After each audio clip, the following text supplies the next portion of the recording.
Bienvenidos a este documental que con todo el corazón hemos preparado para usted y toda su familia, para que conozcan realmente quién es nuestro Señor Jesucristo y quién es realmente el catolicismo romano. Nuestro afán no es hablar contra de nadie, no es criticar a nadie, pero cuando decimos que somos cristianos, necesitamos conocer la verdad que nos hace libres.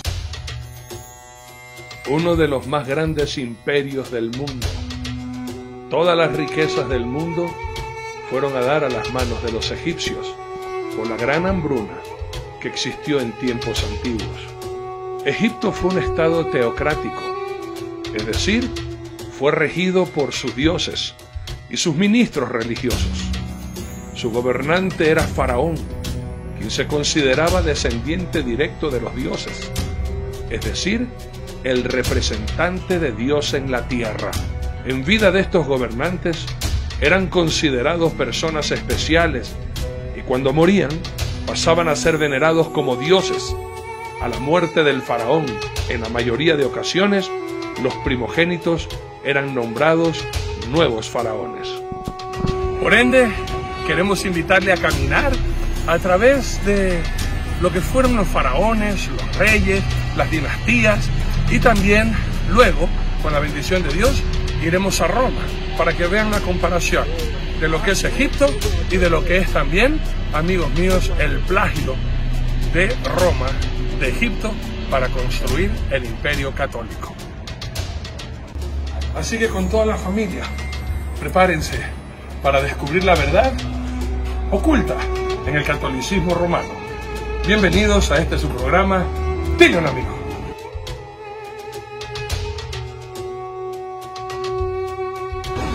Queridos amigos, estamos en la parte posterior, más bien esta es la parte principal de las tres pirámides. Acuérdense de sus nombres, Keops, Kefren y Mykerinos, y delante de la tumba de Keops, de Mykerinos, de Kefren, está ahí la esfinge, cara de el dueño de esta pirámide o de esta tumba, que es Kefren, y ponía su cara con el cuerpo de león para proteger su tumba. Cada vez que salía el sol, pegaba en su cara, demostrando que renacía nuevamente el faraón. Así que ahí lo tienen. La religión egipcia era politeísta, es decir, adoraban a muchos dioses.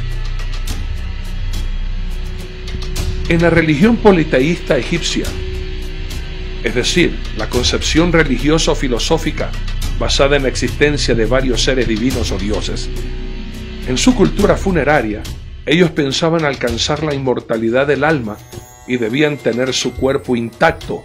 Con ese objetivo, los faraones construyeron tumbas importantes y lujosas dentro de ellas y colocaban todas sus pertenencias para disfrutarlas en la nueva vida según sus creencias.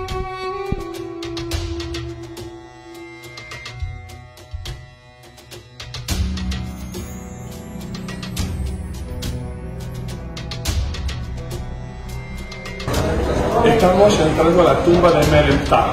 Este es el faraón, hijo de Ramsés II. De hecho, el hijo número 11, quien tuvo problemas con Moisés.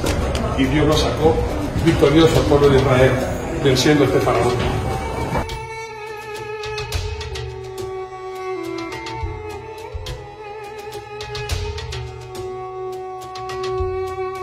Esto no es un sarcófago, esto es una caja protectora y dentro había otra caja protectora y otra caja protectora y otra caja protectora hasta llegar al sarcófago.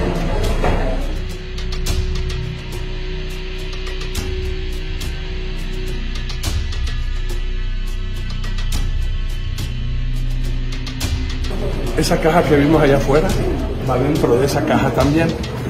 Como yo les voy diciendo, es una caja dentro de otra caja, dentro de otra caja, dentro de otra caja, y van poniendo todos los tesoros dentro de las diferentes cajas. También desarrollaron técnicas de embalsamiento y momificación. Luego guardaban el cuerpo en sarcófagos de madera y oro en su interior. Colocaban tesoros invaluables para la nueva vida.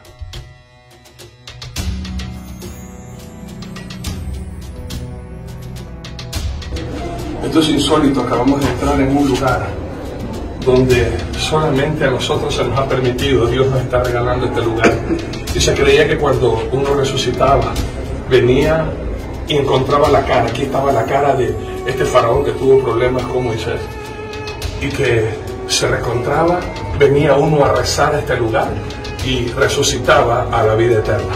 Esto es insólito, hermanos, esto es un regalazo de parte de nuestro Dios. Los sacerdotes tenían muchísimo poder político, social y religioso, ya que eran considerados los intercesores entre la vida terrenal y deidades. Su tarea era administrar los templos, ofrendas, ritos sagrados, decisiones políticas, guerras y consejos directos del faraón. Un faraón no podía gobernar Egipto si no tenía el apoyo de los sacerdotes. Guiaban al pueblo con sus enseñanzas religiosas según sus creencias, manipulando a su antojo según su conveniencia. Cabe recalcar que eran extremadamente ricos, poderosos e influyentes. El dios supremo egipcio era el dios Ra, o dios del sol, considerado por los egipcios como dios gobernante del cielo, tierra e inframundo.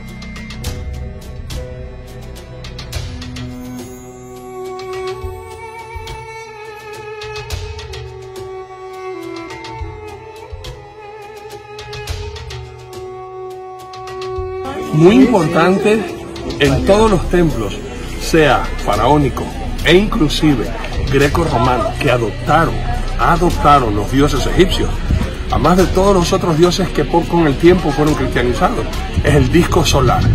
En la parte superior podemos ver el disco solar representando el dios Ra, el dios más importante de los egipcios, protegido por las dos cobras.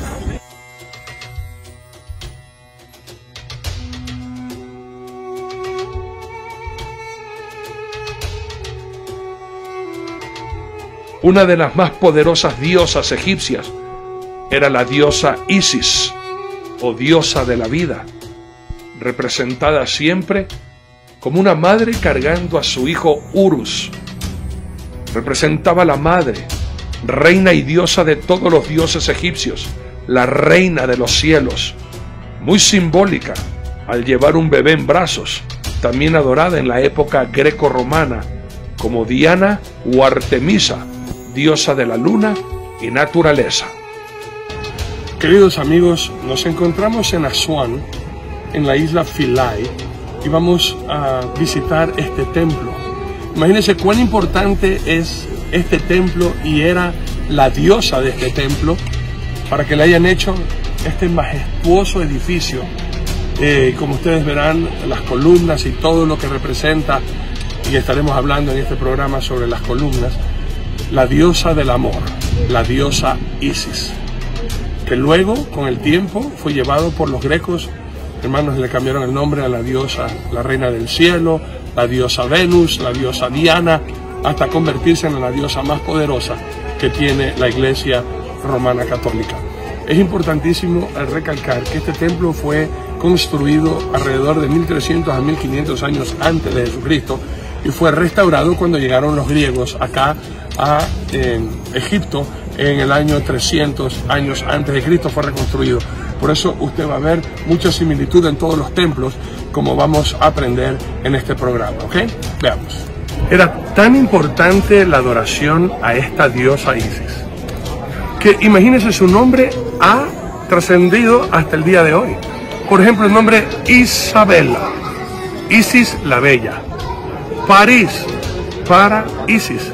Ese nombre tiene muchas connotaciones y muchas raíces de muchos de los nombres de nosotros, sin saber el poder que tenía esta diosa, que ha traspasado generaciones.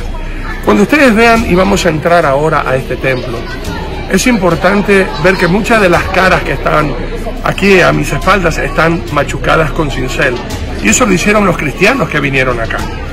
Cuando comienza la revolución y los judíos rebelarse contra Roma en el año 63 después de Cristo, muchos de los cristianos, cuando entra el general Tito en el año 70 y destruye toda Jerusalén, tuvieron que huir de Israel, vinieron acá y estuvieron en este templo, como ya veremos. Una de las connotaciones muy importantes, que es lo que vamos a poder descifrar en los templos, si es greco o si es egipcio. Este es un templo greco y lo vamos a ver por justamente los pilares, las partes de arriba. Los templos faraónicos tenían en la parte de arriba o la flor de loto o el papiro. En cambio los grecos o romanos, greco-romanos, que también fueron reconstruidos por Roma, vamos a ver que los dinteles son totalmente diferentes, como usted lo puede apreciar. Todos los pilares que tengan en la parte de arriba, como ya los veremos en próximos templos, la flor de loto cerrado o abierto o el papiro, esos son templos faraónicos, estos son templos greco-romanos. Acompáñenme. Uno de los jeroglíficos más importantes, la diosa Isis, con el conquistador griego, es que la diosa le está dando la llave de la vida. Esto que parece cruz es la llave de la vida y la va a acercar diciéndole que va a tener vida eterna. De esta idea sale que la diosa madre, la diosa Isis, da de comer el cuerpo de la eternidad al que lo come. De aquí nace la hostia, que los dioses representan el dios que al comérselo trae vida eterna. Muy importante recordar eso. Esto no es cruz, esta es la llave de la vida que da la diosa Isis a todos los que la adoran y les dan ofrendas, y al comerse la cruz de vida, la llave de la vida, tiene la vida eterna. De ahí es donde nace, después se cambia este símbolo con justamente este otro símbolo. Miren, el dios Ra, el dios Sol, esto va a representar acá, que es la hostia, que cuando uno se la come, se come el cuerpo de Cristo.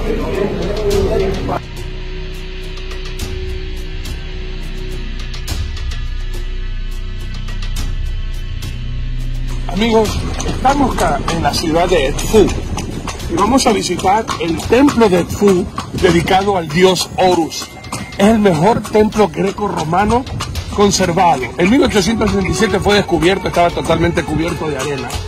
Y en este templo dedicado al dios Horus, vamos a encontrar siempre la manipulación de los sacerdotes, a quien no le preocupa la salvación. Entonces vamos a ver en este templo la arquitectura y siempre recordemos eso. Aquí también hay un encuentro muy famoso entre la diosa Isis y su esposo Osiris. Esto lo vamos a estar viendo dentro del templo, pero nos estamos dirigiendo allá para seguir aprendiendo sobre la importancia de los dioses egipcios que luego fueron llevados por Grecia y posteriormente por Roma. ¡Vamos! ¡Woohoo!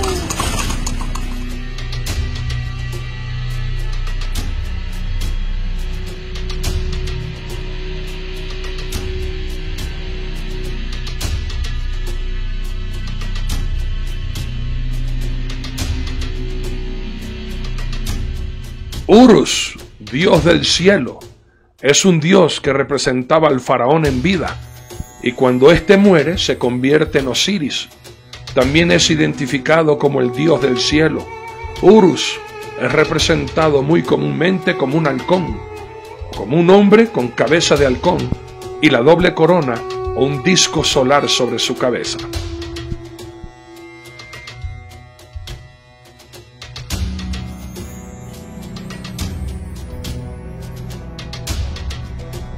Cuando uno no tiene conocimiento del verdadero Dios, cualquier imagen, cualquier cosa grande a un hombre lo va a hacer adorar y creer que es el Dios que lo puede salvar.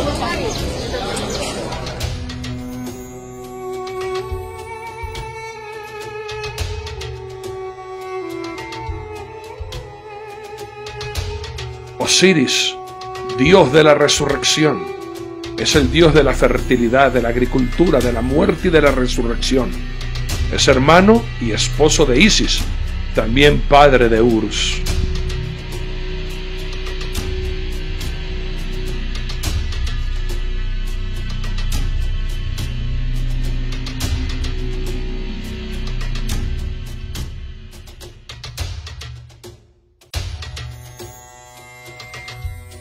Dentro de la religión egipcia, siempre al dios Ra, al dios Sol, se lo ve en todos los jeroglíficos egipcios en los templos faraónicos. Isis, también conocida como la reina del cielo, ella entregaba la llave de la vida para que coman todos los faraones y de esa manera representaban la vida eterna comiendo al dios en vida.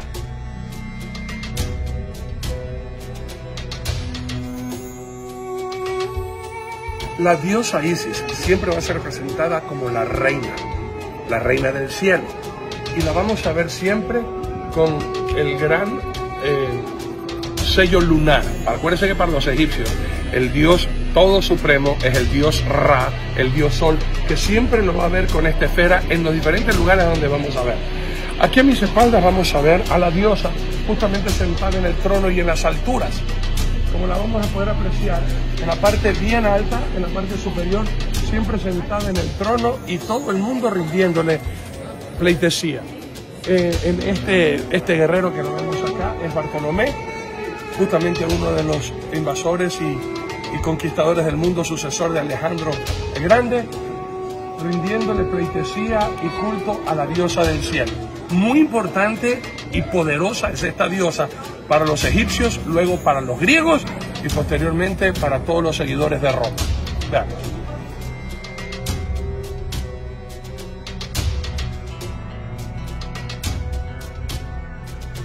Era muy importante este lugar. Esta piedra que ustedes ven aquí, usted puede imaginarse todo el pueblo que venía. No podían acercarse al templo de la diosa porque ella es purísima y nosotros pues unos malvados perversos. Pero ¿cómo se aplacaba la ira de la diosa por nuestra maldad? Trayéndole abundantes ofrendas. Y eran puestos en estos lugares que luego eran los sacerdotes, se lo llevaban para adentro y aquí la gente traía lo mejor de sus cosechas, de sus riquezas y los ponían en estas piedras para obtener el favor de la diosa Isis.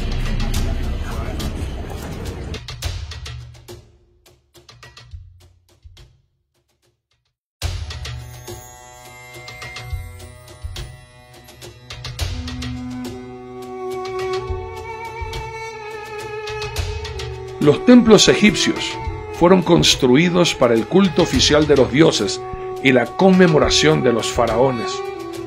El faraón delegaba su autoridad.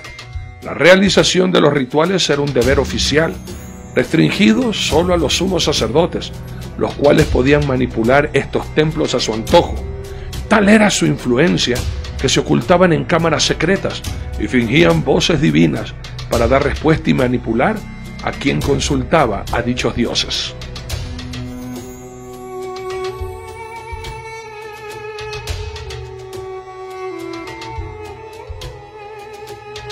Tienen que imaginarse que esto está cerrado. Esto está cerrado. Esto es un pasaje secreto. El rey entra, no hay nadie aquí. Lo que el rey no sabe es que el sacerdote se escondió por allá, vino por este pasaje, todo esto está cerrado. Y aquí se va a meter el sumo sacerdote. Esto está cerrado, pero él escucha lo que está preguntando el rey a la estatua. Y el sacerdote está escondido. Entonces cuando el rey dice, oh Dios, necesito irme a la guerra, los sacerdotes, si estamos de acuerdo, él piensa que Dios le va a hablar y le va a decir, oh rey, este es túnel, soy tu Dios, haz la guerra, porque yo estoy contigo. Y el rey va a decir, Dios me habló, Dios me habló. Y como están los dos solitos, piensan que los sacerdotes no saben. Y lo que el rey no sabe es que ya los sacerdotes hicieron el complot para convencerlo al rey de que hagan la voluntad del sacerdote. Entonces acuérdense que esto es un escondite en este templo. Y venía el rey, venía el faraón a preguntar de Dios. Y el sumo sacerdote que estaba aquí escondido, no sé si se escucha el eco. Hola, hola. Y ponían una voz así. Tu Dios te manda, mata a todos los impíos. Tu Dios te manda, pide ofrenda al pueblo, porque necesito ofrendas. Iba el rey, Dios dijo, hay que dar dinero. Y así le sacaban la plata a la gente, engañándole a la gente. Cuando llegamos aquí adentro, encontramos esta piedra. Es muy importante, porque sobre esta piedra se ponía la estatua de la diosa Isis, indicando que los que estaban allá afuera no podían mirar hacia acá adentro, pero nosotros desde aquí adentro podemos mirar hacia los que están afuera, lo que indicaba que la diosa veía a todos los que venían a traerle ofrenda, a los que se portaban bien, y a pesar de que ellos no podían ver a la diosa sí los podía ver a ellos. La madre de todos, la cuidadora de todos, donde nace la idea de que es la madre de toda la humanidad. Estamos en el santuario de la diosa Isis, y ella se representaba aquí. Originalmente era la diosa Isis amamantando al dios Horus. Y esta imagen, la imagen de la diosa egipcia, luego pasó a ser la reina del cielo, Venus, a ser la Diana, la Virgen María.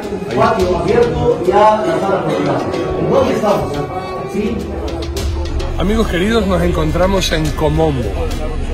Estamos todavía en Egipto. Estamos estudiando la cultura egipcia y sus templos. A mis espaldas es el templo de Komombo, dedicado al dios cocodrilo. Los egipcios, a todo lo que les hacía daño, los convertían en dioses para que no les haga tanto daño. Algo que está aquí atrás, este templo que es greco-romano, y lo descubrimos justamente por sus pilares. La parte en estos tres principales, esta parte de arriba, la riqueza floral, es típico de un templo greco-romano. Muy importante que usted se dé cuenta la forma de los pilares, como lo estaremos viendo por la parte de adentro.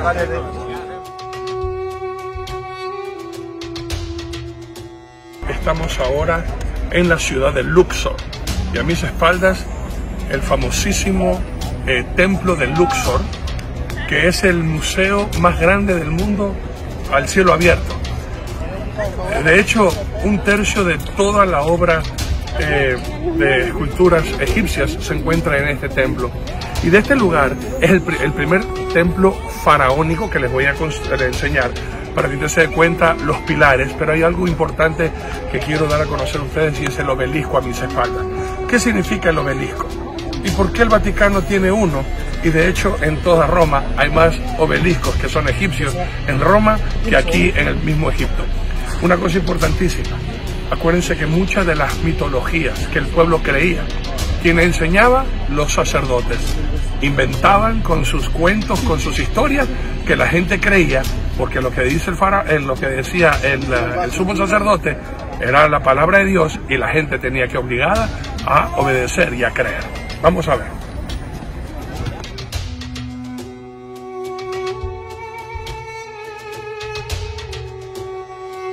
Estamos en Luxor y ya vamos a ingresar.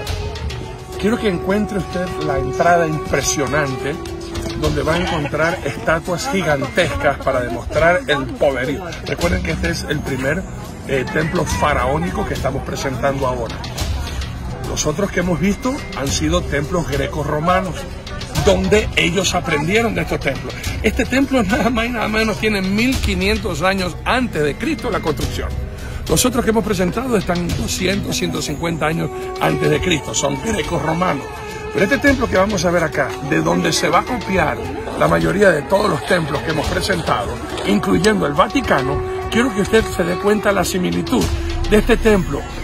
Recalco, 1500 años antes de Cristo, que fue la edificación. Nótese la entrada, impresionantes estatuas gigantescas, que si usted lo va a ver en el Vaticano, ahora ya no está la de Ramsés, ni del dios Ra, Amón Ra, que este templo es dedicado al dios Amón Ra, el dios Sol, sino que ahora es cristianizado con estatuas con nombres cristianos. Vamos a ver algo del obelisco que está aquí y que también está en la plaza de la Basílica de San Pedro en Roma. Vamos.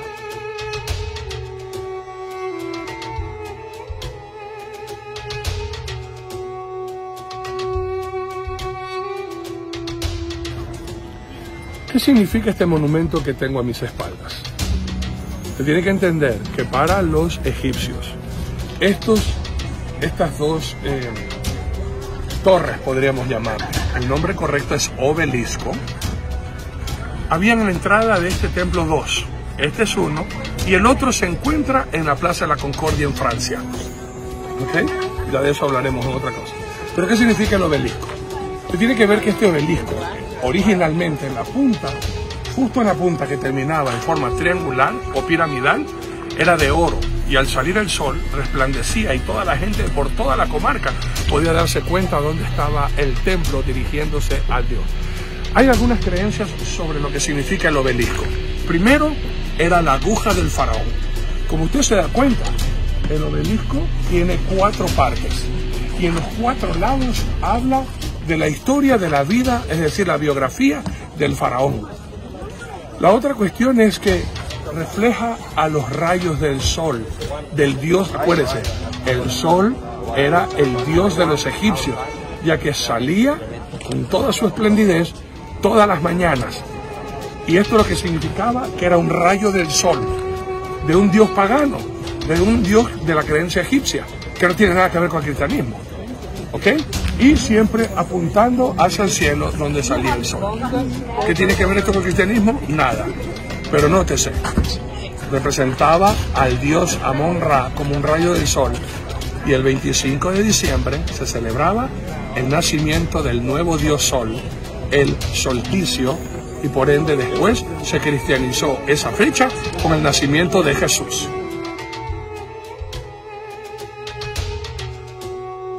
Ingresando al templo vamos a ver tremendas columnas, como yo le decía.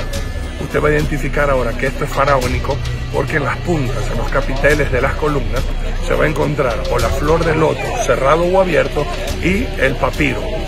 Y nótese a la entrada la cantidad de estatuas donde el pueblo adoraba a el faraón, que era el hijo del dios Sol, Dios aquí en la tierra.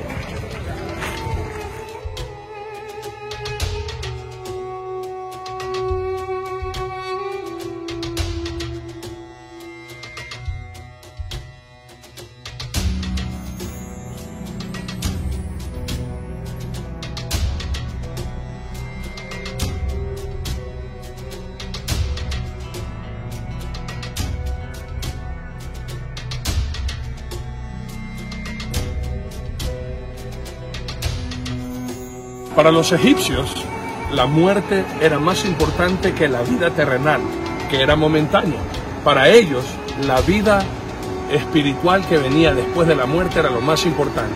Nos encontramos ahora en Luxor y vamos a visitar las tumbas de los faraones, entre ellos Ramsés II, uno de los más famosos, y vamos a estar visitando su tumba para que usted pueda encontrar algunas similitudes con las tumbas de los papas.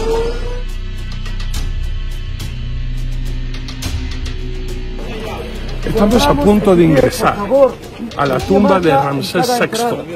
Vamos a visitar 3 tumbas para que ustedes vean las similitudes. Cosas impresionantes vamos a conocer. Cómo desciende y el pasillo y todo lo demás para que usted vea una tumba egipcia. Y cómo, después lo visitaremos en el Cairo, cómo eran momificados y también cómo eran puestos los cuerpos en sarcófagos. Acuérdense que los faraones y los sacerdotes se enterraban o se sepultaban en sarcófagos. Vamos. Estamos ingresando a la tumba y esto todo es la tumba. Aquí se enterraba con todos los, o se sepultaban, más bien dicho. Se sepultaban, o podríamos decir las dos cosas. Enterrada porque estaba la tumba enterrada y sepultada porque estaba en un sepulcro, donde se guardaba con todos los... La biografía en vida. Era tan importante la muerte que cuando un faraón se sentaba en el trono, inmediatamente comenzaba a construir su tumba.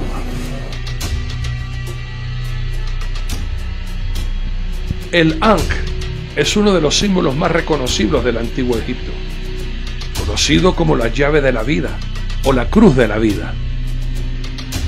Este data del periodo dinástico arcaico. A este símbolo se lo cristianizó por los coptos, es decir, cristianos de Egipto, los cuales lo adoptaron como la promesa de Jesucristo en una vida eterna, que después pasó a convertirse en la hostia católica.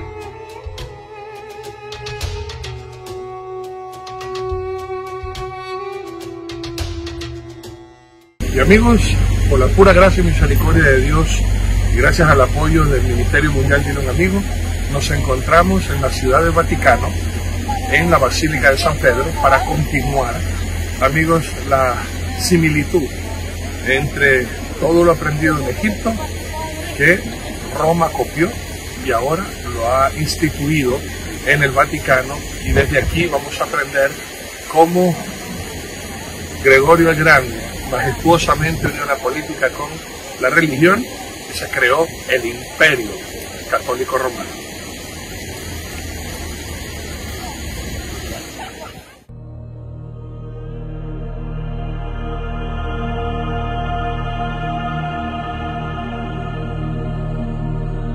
Desde sus inicios, Roma fue fundada en mitologías, en leyendas y en falsos dioses.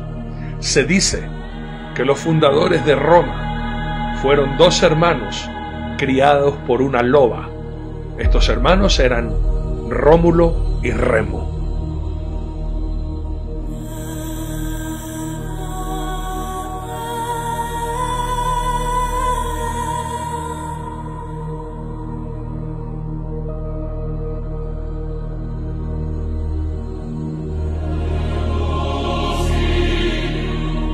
La civilización romana de origen latín se formó en el siglo VIII antes de Jesucristo. Una de sus mayores características de este imperio fue su alcance de conquista e idolatría a nivel mundial.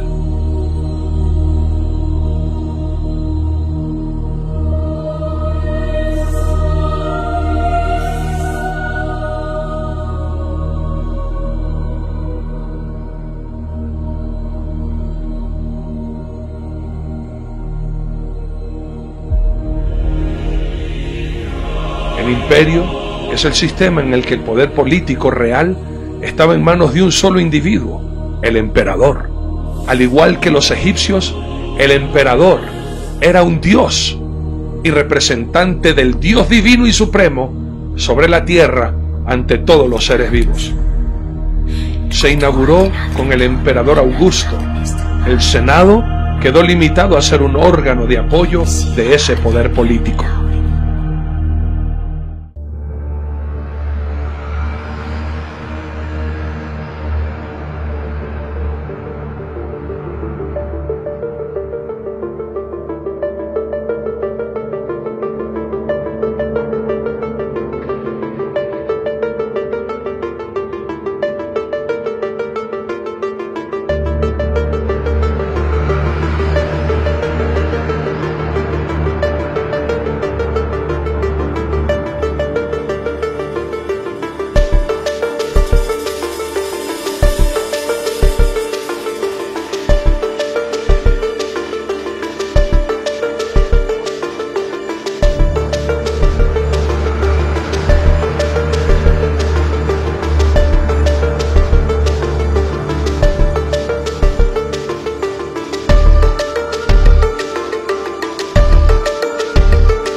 Los ciudadanos romanos practicaban una religión politeísta. Al igual que los egipcios, creían en toda clase de dioses, tanto de ellos mismos creados, como también la adaptación de dioses griegos y dioses egipcios, cambiándoles el nombre a nombre de dioses romanos.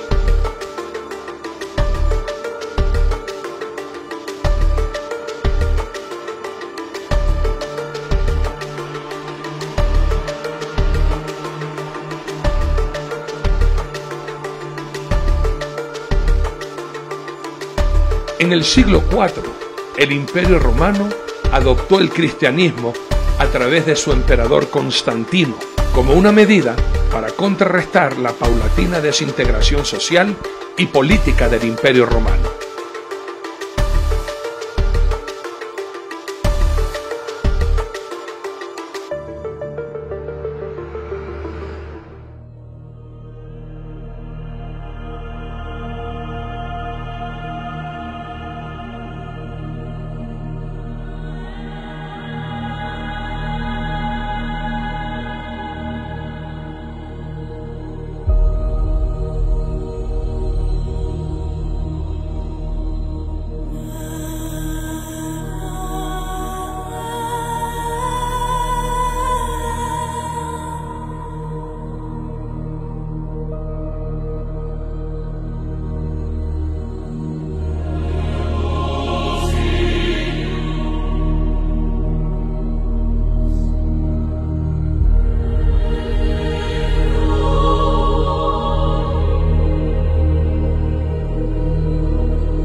En Roma había también una iglesia cristiana. De hecho, lo podemos ver en la Biblia cuando el apóstol Pablo escribe la carta a los romanos. Y Roma, en esta iglesia, había un obispo encargado. Y este obispo, al estar cerca del emperador, tenía cierta jerarquía que la Biblia no manda tener entre nosotros los hermanos. Fue así como un obispo llamado Bonifacio I fue justamente el primero en ser llamado Papa o Padre Espiritual.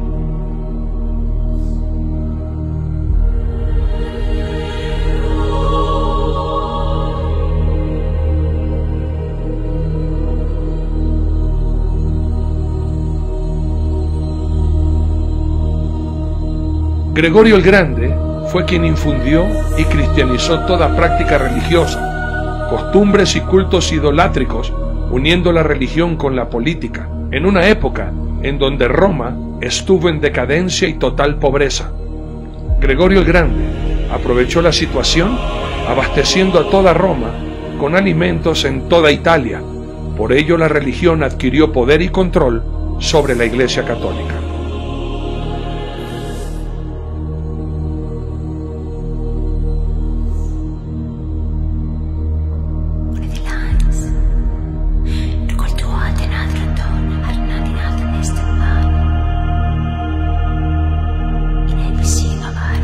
Constantino no podía mandar a matar a toda la gente que no aceptara el cristianismo por continuar con sus dioses paganos. Y de una manera política y estratega, cristianizó todos los rituales paganos, mundanos, prohibidos por Dios, haciéndolos una práctica y cambiando los nombres de los dioses romanos a nombres de supuestas figuras cristianas.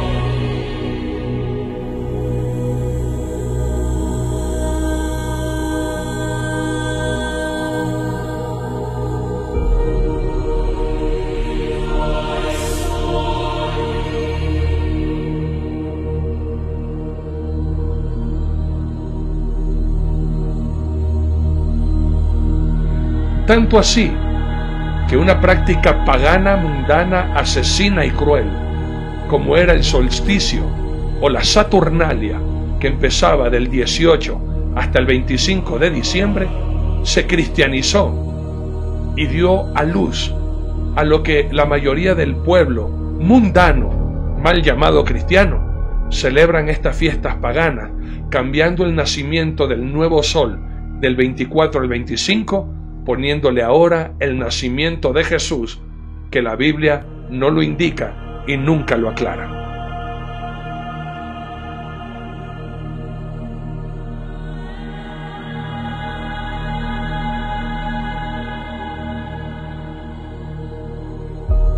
Los dioses principales de la Roma antigua era Júpiter, el dios principal, padre de los dioses romanos. Plutón es el dios del inframundo en la mitología romana. Su equivalente en la mitología griega es Hades, aunque Plutón es más benigno. Diana, la diosa griega Artemisa, era, según las fuentes clásicas, la diosa de la caza, de la naturaleza salvaje y de la luna, antiguamente conocida como Isis por los egipcios, pero después se convirtió en la Virgen María para los católicos.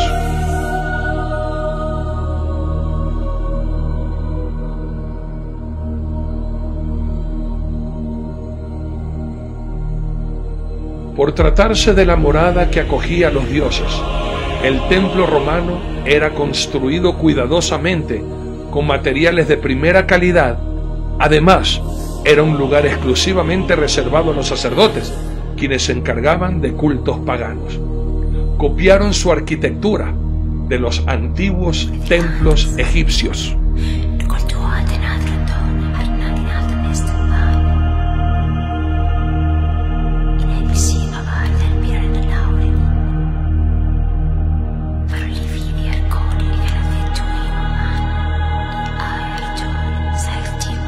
El templo romano era una de las edificaciones más importantes del imperio, que, engalanando los foros, tenía una función político-religiosa, la cual brindaba culto tanto a los dioses protectores como a los emperadores divinizados.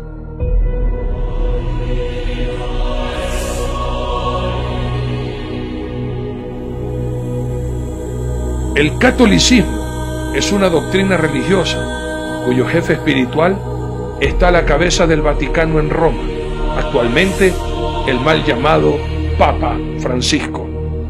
Se considera a sí mismo como la única iglesia fundada por Cristo, encomendada para propagar la enseñanza religiosa.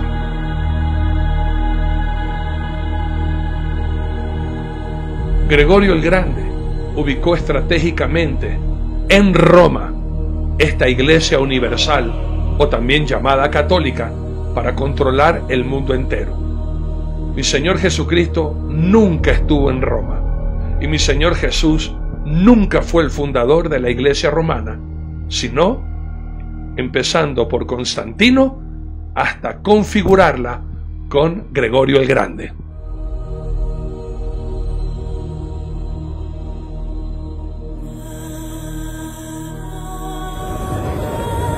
No estamos en una escalera al cielo, estamos en una escalera a las riquezas de los papas que han recibido. Cuando autoridades de otros países vienen a ver a su santidad, al rey del Vaticano, no pueden venir con manos vacías, le traen ofrendas, como ustedes la que van a ver ahora, y después se queja que hay tanta pobreza en el mundo. Si vendieran todas las estatuas que tienen aquí, no hubieran pobres en el mundo. Recuerden eso. Algo que es importantísimo, lo que les quiero compartir ahora, es el tesoro del Vaticano. Hemos ingresado al museo. Vamos a ver la riqueza del Papa.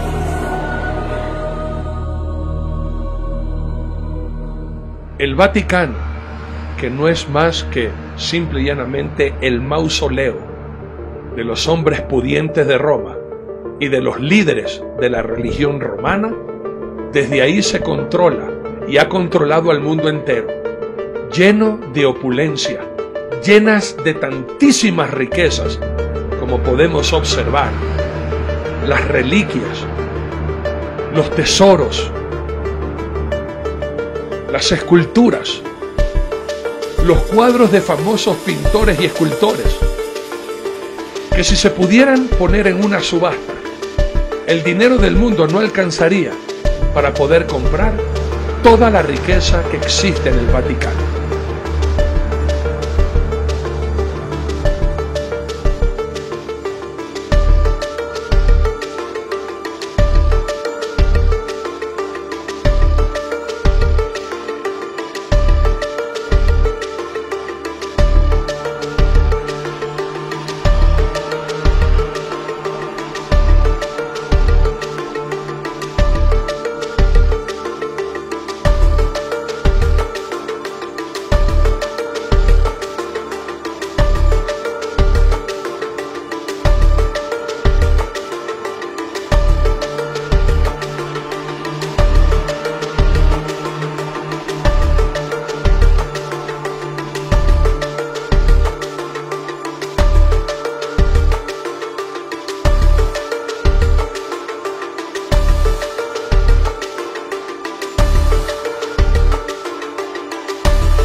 Hay muchísimas piezas más que solamente presentarlas una por una nos tomaría meses.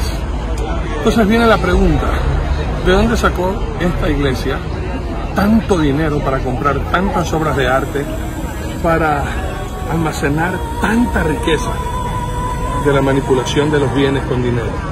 Que ningún rico puede entrar en el cielo, y que si tú no le das plata a la iglesia en la Inquisición para perdonar pecados, para misas y tanta basura, tanta mentira que le ha robado tanta gente.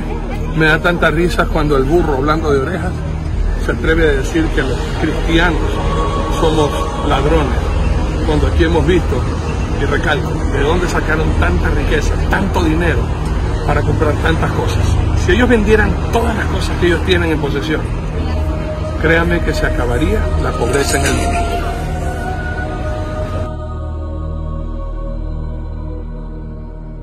La Biblia es bien clara cuando hace mención sobre la idolatría.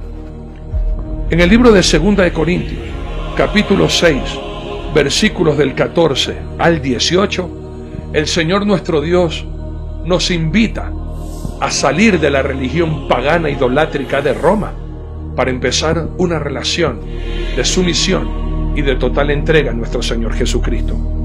Escrito está, 2 de Corintios capítulo 6, 14 al 18, no os unáis en yugo desigual con los incrédulos, porque ¿qué compañerismo tiene la justicia con la injusticia? ¿Y qué comunión la luz con las tinieblas? ¿Y qué concordia Cristo con Belial? ¿O qué parte el creyente con el incrédulo?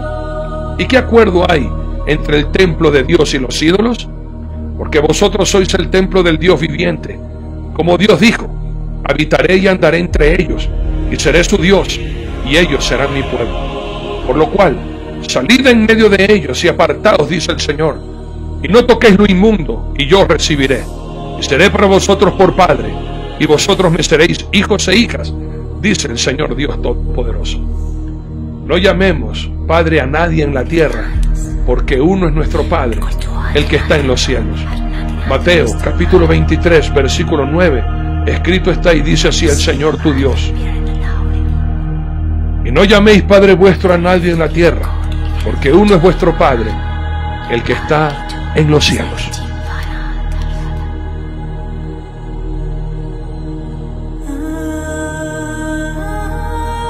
Es tanta la similitud de la iglesia pagana de Roma con las creencias religiosas egipcias. Tanto es así que en el altar supremo de la Basílica de San Pedro está disfrazada en una imagen el dios Ra o el dios Sol, como vemos también en los jeroglíficos egipcios en los templos paganos. La creencia de que Isis daba la llave de la vida a comer a los faraones para hacerlos inmortales fue adoptado también por la religión pagana de Roma, cambiando la llave por el círculo solar, llamada hostia, para que todos sus seguidores coman del dios Sol y vivan eternamente.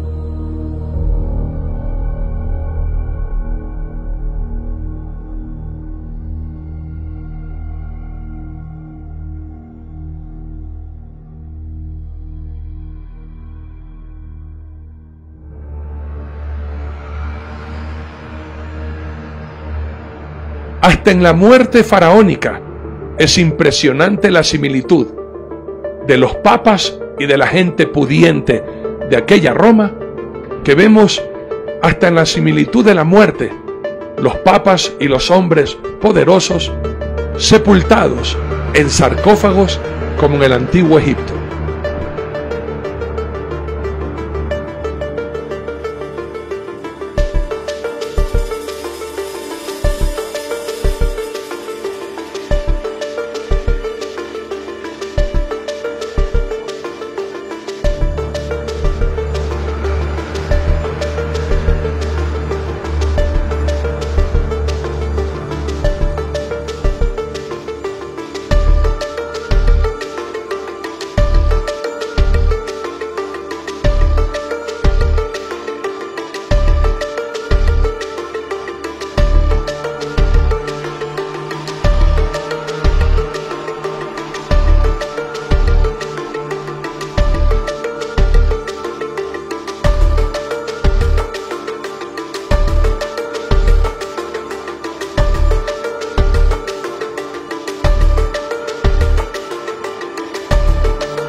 con esto, mis muy amados, damos por concluido este breve documental que con todo el amor del mundo lo hemos compartido con ustedes para que ustedes decidan o empiecen una relación con el Dios vivo y el verdadero conocimiento de su palabra que nos da la libertad, o sigue usted enceguecido siguiendo hombres, siguiendo tradiciones, siguiendo al mismo diablo y Satanás.